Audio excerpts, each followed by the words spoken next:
he's going the full 9 yards with his Gesundheit doggy.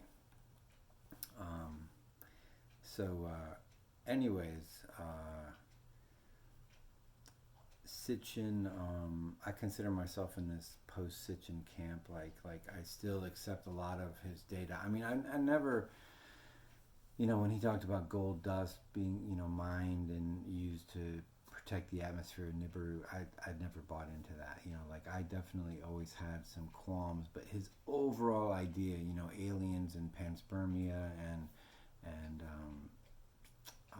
his cosmology, like the creation of the solar system, most of that I thought was generally accurate. And it, there's details I've always had qualms with, but the extraterrestrial part I no longer subscribe to. I think it's unnecessary, and it's actually not the only ball game in town either. Like I've got books that talk about time travelers. So instead of, because you're basically explaining the lack of evidence. It's like, where's this evidence, for this civilization? Well, they came from above, so that's why there's no evidence. That all the technology was developed somewhere else, and it's in their archaeological record. It's not in ours. They came here. So, well, that's an alien approach to that idea.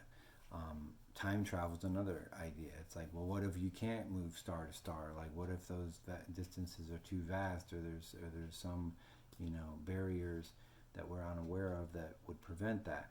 Well, then it becomes, what about a time loop? What if we're just visiting ourselves from the future and we just are an Ouroboros, and time is circles back onto itself?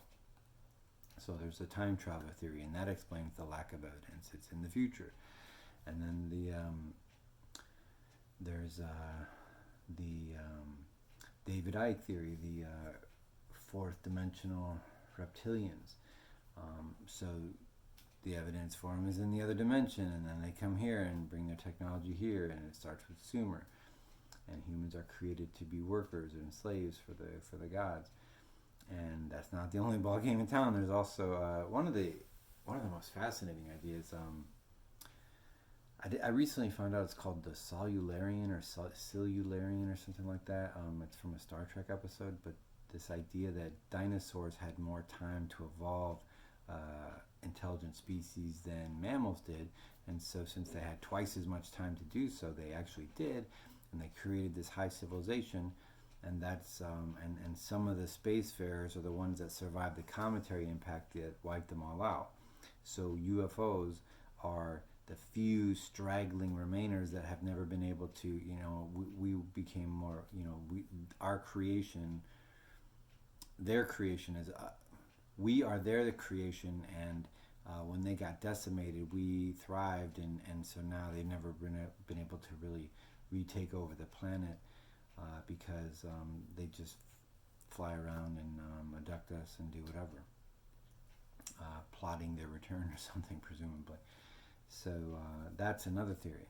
So there's like all these different interesting theories about where this high civilization came from and why there is no evidence for them, because it was destroyed by a comet in that case.